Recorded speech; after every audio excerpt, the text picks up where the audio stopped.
بسم اللہ الرحمن الرحیم۔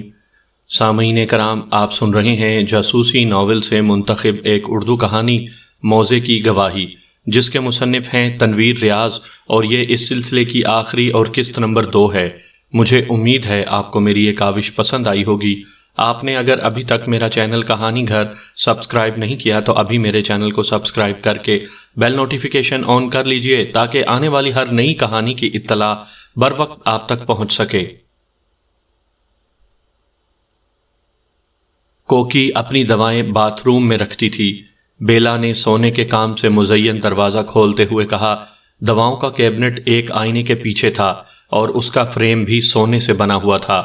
بیلا اپنی بہن کو اچھی طرح جانتی تھی۔ اس نے جن دواؤں کا ذکر کیا تھا کیبنٹ میں وہی موجود تھیں، یعنی مانع حمل کی گولیاں اور خواب آور دوائیں جو مقامی ڈاکٹر نے تجویز کی تھیں۔ میں نے نسخے پر درج تاریخ دیکھی، پھر گولیوں کی تعداد گنی۔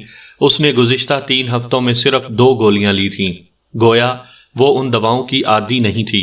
اس کے علاوہ عام استعمال کی ادویات مثلاً اسپرین وغیرہ بھی تھیں۔ میں نے وہ تمام ادویات اپنے قبضے میں کر لیں۔ یہ لاش کے ساتھ میڈیکل ایگزامینر کو بھیجنی تھی۔ میں نے باتھ روم میں رکھی ٹوکری دیکھی، اس میں موزوں کا ایک خالی ڈبہ تھا جس پر قیمت بھی درج تھی۔ کوکی نے آف وائٹ سلک کے موزے $60 میں خریدے تھے۔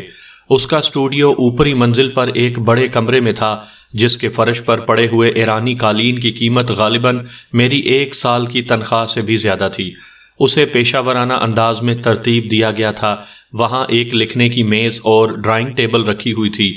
میں نے ایک لیونگ روم اور بیڈ روم کے نامکمل خاکے دیکھے جنہیں ڈرائنگ بورڈ پر پنوں کے ذریعے چسپاں کیا گیا تھا۔ ایک کونے میں آرام دہ کاؤچ، 2 کرسیاں اور ایک میز رکھی ہوئی تھی جس پر انٹیریئر ڈیزائن سے متعلق کتابیں رکھی ہوئی تھیں اور ان میں جگہ جگہ نشانیاں لگا دی گئی تھیں، جس سے اندازہ ہوتا تھا کہ اس نے اپنے لیے جس پیشے کا انتخاب کیا اس میں کتنی سنجیدہ تھی۔ میں نے اس کا کمپیوٹر کھولا، لیکن مجھے وہاں بھی خودکشی کے حوالے سے کوئی خط نظر نہیں آیا۔ کیونکہ وہ کاغذات جمع نہیں کرتی تھی، اس لیے مجھے کمرے کی تلاشی لینے میں آسانی رہی۔ بیلا خودکشی کا خط نہ ملنے پر کافی پرسکون نظر آ رہی تھی۔ کوئی خط نہیں ملا؟ اس نے پوچھا۔ اس سے ثابت ہو جاتا ہے کہ میری بہن نے خودکشی نہیں کی۔ ضروری نہیں ہے، میں نے کہا۔ عام طور پر صرف 1/3 خودکشی کرنے والے کوئی خط چھوڑتے ہیں، لیکن کوئی نہ کوئی ایسا اشارہ ضرور مل جاتا ہے جس سے پتہ چلے کہ انہوں نے خودکشی کی ہے۔ میں نے سوچا، پھر مجھے اس اعلیٰ افسر کی موت یاد آئی جسے ملازمت سے برطرف کر دیا گیا تھا۔ 25 سال تک کام کرنے کے بعد اسے ملازمت اور عہدے سے اچانک محروم کر دیا گیا۔ جب وہ ایک صبح اپنی ڈیوٹی پر آیا تو 2 محافظوں نے اسے عمارت سے باہر دھکیل دیا۔ اس کا دفتر مقفل کر دیا گیا اور اسے بتایا گیا کہ اس کی ذاتی اشیاء گھر بھیج دی جائیں گی۔ وہ افسر گھر گیا اور بیوی سے کہا کہ وہ ایک لمبے سفر پر جا رہا ہے، لہٰذا مجھے آخری بار بوسہ دے دو۔ اس کی بیوی کو ایک میٹنگ میں جانے کی جلدی تھی، اس لیے اس نے اپنے شوہر کے الفاظ پر غور نہیں کیا۔ اس افسر نے اپنے بستر پر ایک خط چھوڑا جس میں لکھا تھا، 62 سال کی عمر میں مجھے کوئی دوسری نوکری نہیں مل سکتی، ویسے بھی میں شوگر کا مریض ہوں، تم میرے بغیر بہتر زندگی گزار سکو گی۔ پھر اس نے بیڈ روم سے اپنی گن اٹھائی اور گاڑی میں جا کر بیٹھ گیا۔ اس نے اپنی کار گھر کے باہر کھڑی کی اور ریوالور سے سر کو نشانہ بنا لیا۔ اس کی بیٹی جب اسکول سے واپس آئی تو اس نے باپ کی لاش دیکھی، لیکن کوکی نے اپنی بہن اور کک کے کہنے کے مطابق ایسا کوئی نشان نہیں چھوڑا جس سے ظاہر ہوتا ہے کہ وہ اس کی خودکشی ہو۔ اب وقت آ گیا تھا کہ میں گیراج میں جا کر لاش کا معائنہ کروں۔ بیلا نے اپنا کوٹ اٹھایا اور میرے ساتھ جانا چاہا، لیکن میں نے اسے منع کر دیا۔ تم وہاں نہیں جا سکتی، میں چاہتی ہوں کہ تم گھر کے اندر ہی رہو۔ اس کا زرد چہرہ غصے کے مارے سرخ ہو گیا اور اس نے منہ بسور لیا۔ اپنی بہن کی خاطر میری بات مان لو، میں نے اس کی ناراضی کا احساس کرتے ہوئے کہا اور تیزی سے صحن کی جانب چل دی، جہاں تیز ہوا چل رہی تھی اور درجہ حرارت نیچے آ رہا تھا۔ سراغ رساں مجھے خوبصورتی سے تراشیدہ جھاڑیوں کے قریب ملا۔ مجھ پر نظر پڑتے ہی اس کی زبان پھسل گئی اور وہ بولا، تم عورتوں کو تو باتیں کرنے کا موقع ملنا چاہیے، میں اتنی دیر سے تمہارا انتظار کر رہا ہوں۔ میں نے اپنے انٹرویوز ختم کر لیے ہیں، میں نے اس کے طنز کو نظر انداز کرتے ہوئے کہا۔ جائے وقوع کی تصویریں لی جا چکی ہیں، اس نے کہا۔ 3:10 ہوئے ہیں، اگر تم جلدی کرو تو ہم 4 بجے تک فارغ ہو سکتے ہیں۔ مجھے کوئی جلدی نہیں تھی کیونکہ یہ مرحلہ بہت اہم تھا۔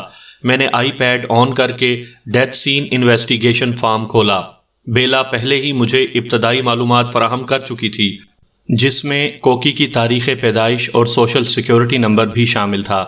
میں نے موسم کے حوالے سے معلومات درج کیں۔ اس وقت باہر کا درجہ حرارت 23 اور گیراج کے اندر 32 ڈگری تھا۔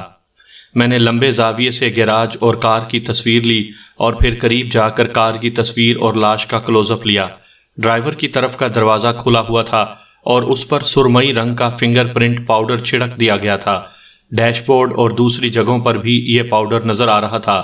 اگنیشن کی آن تھی اور گیس کی ٹینکی خالی ہو چکی تھی۔ میں نے ان سب کی تصاویر لے لیں۔ میں نے نوٹ کیا کہ کوکی کی کار گیراج کے پہلے حصے میں کھڑی ہوئی تھی اور اس کا رخ مشرق کی جانب تھا، جبکہ وہ خود ڈرائیونگ سیٹ پر بیٹھی ہوئی تھی۔ اس کے پاؤں فرش پر اور ہاتھ برابر میں تھے۔ اس کی لاش ابھی تک کمان کی طرح اکڑی ہوئی تھی اور کمر سیٹ کی پشت سے لگی ہوئی تھی۔ اس کی بہن کے کہنے کے مطابق کوکی 32 سال کی تھی۔ اس کے ہونٹ تھوڑے سے کھلے ہوئے اور آنکھیں بند تھیں۔ میں نے اس کی لاش کے کئی تصاویر بنائیں اور سر سے لے کر پاؤں تک اس کے جسم کے ہر حصے کو کیمرے میں محفوظ کر لیا۔ اس کے بال بہت خوبصورت تھے۔ اس نے گلابی رنگ کا کشمیری سویٹر، گرم سفید پتلون اور سفید سلک کے موزے پہن رکھے تھے، جبکہ اس کے پیروں میں جوتے نہیں تھے۔ ہمیں دیر ہو رہی ہے، گریمن نے مجھے یاد دلایا۔ تم دیکھ سکتی ہو کہ اس نے خودکشی کی ہے۔ اب ہمیں چلنا چاہیے، تمہارا کام ختم ہو گیا۔ ابھی نہیں، میں نے کہا۔ اگر تمہیں جلدی ہے تو اس لاش کو ہلانے میں میری مدد کرو۔ وہ گیراج اتنا بڑا تھا کہ میں لاش کے تفصیلی معائنے کے لیے زمین پر ایک صاف سفید چادر بآسانی بچھا سکتی تھی۔ میں اپنے سامان میں ہمیشہ ایسی چادریں رکھا کرتی تھی۔ میں نے فرش پر چادر بچھانے کے بعد اس پر 4 جوڑی دستانے رکھ دیے۔ میں ہمیشہ لاش کا معائنہ کرتے وقت انہیں استعمال کرتی تھی۔ گریمن نے لاش کو کار سے باہر نکالنے میں میری مدد کی۔ گو کہ کوکی کا وزن صرف 100 پاؤنڈ تھا، لیکن ہمیں کافی جدوجہد کرنا پڑی کیونکہ لاش ابھی تک سخت تھی۔ میں نے ڈرائیونگ سیٹ کی بھی تصویریں لیں۔ پھر میں نے آئی پیڈ پر لاش کے معائنے کا فارم کھولا، جبکہ گریمن بے صبری سے ٹہل رہا تھا اور ساتھ ساتھ بڑبڑاتا جا رہا تھا۔ اب آ بھی جاؤ۔ میں نے اس کا سویٹر اوپر کر کے پسلیوں کے قریب کھال میں ایک چھوٹا سا شگاف کیا اور ڈیجیٹل تھرمامیٹر سے اس کا ٹیمپریچر لیا۔ پھر میں نے اس شگاف کے گرد سیاہ مارکر سے ایک دائرہ بنا دیا تاکہ میڈیکل ایگزامینر سمجھ جائے کہ اس کی کھال میں یہ شگاف میں نے کیا تھا۔ اس کے سویٹر کے بٹن اور پتلون کی زپ پوری طرح بند تھی، جس سے اندازہ ہوتا تھا کہ اس نے لباس خود تبدیل کیا تھا۔ مجھے اس کے جسم پر کوئی ٹیٹو نظر نہیں آیا۔ یہ تفصیل بتانا اس لیے ضروری ہے کہ ایک دفعہ میں نے قتل کی واردات کا معائنہ کیا تھا، جس میں شوہر نے بتایا کہ اس کی بیوی کام سے واپس آئی اور کپڑے تبدیل کر رہی تھی کہ اس کا سر بیرونی دروازے کے ساتھ رکھی ہوئی میز سے ٹکرا گیا۔ اس نے اسے ہال کے فرش پر پڑا ہوا پایا۔ اگر ایسا تھا تو وہ عریاں حالت میں بیرونی دروازے سے گزری ہوگی، لیکن اس نے سکرٹ پہن رکھا تھا جس کے پیچھے کی جانب زپ کھلی ہوئی تھی۔ پولیس کے سراغ رساں نے معلوم کر لیا کہ کسی نے بلیچ کے ذریعے بیڈ روم کے قالین پر سے خون صاف کرنے کی کوشش کی تھی۔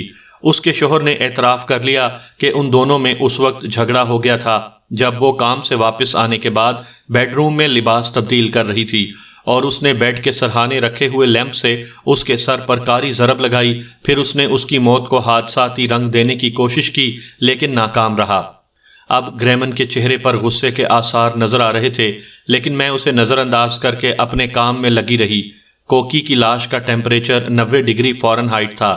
سرد موسم کی بدولت گیراج اور کار کے اندر کا درجہ حرارت بہت کم تھا اور اس وجہ سے میڈیکل آفیسر کو موت کے وقت کا تعین کرنے میں مشکل پیش آ سکتی تھی۔ میں نے لاش کا جائزہ لینا شروع کر دیا۔ اس کے جسم پر کوئی کپڑا نظر نہیں آیا، نہ ہی میں نے کوئی اندرونی چوٹ، زخم، انگلیوں کے ٹوٹے ہوئے ناخن یا خون دیکھا۔ اس کے ہاتھوں پر بھی کوئی نشان نہیں تھا اور وہ بالکل صاف تھے۔ ایسا کوئی زخم یا چوٹ نظر نہیں آئی جس سے ظاہر ہوتا ہو کہ کوکی نے اپنی مدافعت میں کوئی جدوجہد کی ہو۔ میں نے اس کے کانوں میں سونے کے بندے دیکھے، لیکن میں اس کا ذکر نہیں کر سکتی تھی کیونکہ موت کی تحقیقات کرنے والے جیولری کا تخمینہ نہیں لگاتے۔ اس کے بجائے میں نے لکھ دیا کہ اس نے پیلے رنگ کے بندے پہن رکھے تھے۔ اس کے علاوہ اس کے جسم پر انگوٹھیوں سمیت کوئی زیور نہیں تھا۔ اسی معائنے کے دوران مجھے کوکی کی داہنی آستین پر ایک ڈارک براؤن بال نظر آیا۔ میں نے اسے گریمن کو دکھایا، اس کی تصویر بنائی اور چمٹی سے پکڑ کر اسے اٹھا لیا۔ ہاں، وہ بولا، میں نے دیکھ لیا ہے، ایک بال ہی تو ہے، تمہارے لیے یہ ایک بڑی بات ہو سکتی ہے، لیکن میں یہی کہوں گا کہ اس نے خود ہی اپنی زندگی کا خاتمہ کیا ہے۔ کیا تم جلدی نہیں کر سکتی؟ مجھے جانا ہے۔ لیکن میں نے اپنا کام جاری رکھا اور گھوم کر لاش کے سامنے اس کے پیروں کے پاس کھڑی ہو گئی۔ تبھی میری نظر اس کی پتلون پر گئی، وہاں دائیں گھٹنے پر ایک سیاہ دھبا نظر آیا۔ یہ دیکھو، میں نے کہا اور اس کی تصویر اتار لی، پھر اسے ناپا، اس کی لمبائی 2 انچ تھی۔ لگتا ہے کہ اس کی پتلون پر تیل یا اس سے ملتی جلتی چیز کا دھبا لگا ہے، ممکن ہے کہ کار میں داخل ہوتے وقت دروازے سے لگ گیا ہو۔ اس نے کہا، ایک عورت جس نے سفید پتلون پہن رکھی ہو اسے زیادہ محتاط ہونا چاہیے۔ میں نے اس دھبے کو غور سے دیکھتے ہوئے کہا، وہ خودکشی کے ارادے سے کار میں گئی تھی، اسے اس دھبے کی کیا پرواہ ہو سکتی ہے؟ گریمن نے مضطرب انداز میں کہا، لگ رہا تھا کہ میں نے فوری طور پر کام ختم نہیں کیا تو وہ مجھے چھوڑ کر چلا جائے گا۔ اس جملے نے مجھے چونکنے پر مجبور کر دیا۔ گریمن کا کہنا تھا کہ وہ کار میں گئی تھی۔ میں نے کوکی کے پیروں کو دیکھا، اس کے سفید سلک موزے بالکل صاف تھے اور اس کے تلووں پر کوئی دھبا نہیں تھا۔ پھر کوکی کار میں کیسے آئی؟ اسے تو یہاں تک آنے کے لیے پتھروں کے فرش والے صحن کو عبور کرنا پڑا ہوگا، تا وقت یہ کہ… گریمن نے ایک بار پھر اپنی گھڑی دیکھی اور بولا، اب چلنے کی تیاری کرو۔ کوئی احمق بھی دیکھ سکتا ہے اور کہہ سکتا ہے کہ اس نے خودکشی کی ہے۔ تم ٹھیک کہہ رہے ہو، میں نے کہا۔ واقعی کوئی بے وقوف ہی ایسی بات کہے گا، کیونکہ اس نے اس کے موزوں پر غور نہیں کیا ہوگا۔ یہ سفید رنگ کے موزے ہیں، اس نے کہا، ان میں ایسی کیا خاص بات ہے؟ یہ بالکل صاف ہیں اور ان پر مٹی کا ایک دھبا بھی نظر نہیں آ رہا۔ وہ گھر سے گیراج تک پتھر کے فرش والا صحن عبور کر کے کیسے آئی ہوگی؟ کیا وہ اڑ کر یہاں تک پہنچی تھی؟ گریمن نے کوئی جواب نہیں دیا، اس کا منہ ہونکوں کی طرح کھلا ہوا تھا۔ قاتل اسے یہاں تک لے کر آیا ہے، میں نے کہا۔ اس نے سارا ڈرامہ اس طرح سٹیج کیا کہ یہ خودکشی معلوم ہو، اور میں شرطیہ کہہ سکتا ہوں کہ یہ قتل اس کے شوہر نے کیا ہے، جسے کوکی کے مرنے پر $1 کروڑ ورثے میں ملتے ہیں۔ لیکن قتل کی تحقیقات کرنا تمہارا کام ہے رے، میں نے اسے چھیڑنے کے لیے کہا۔ معلوم ہوتا ہے کہ اب تمہیں یہاں دیر تک رکنا پڑے گا۔ میرا کام ختم ہو گیا، میں اب چلتی ہوں۔ گریمن اپنی جگہ پر تل ملا کر رہ گیا اور میں اس کی بے چینی سے لطف اندوز ہوتی ہوئی وہاں سے چلی آئی۔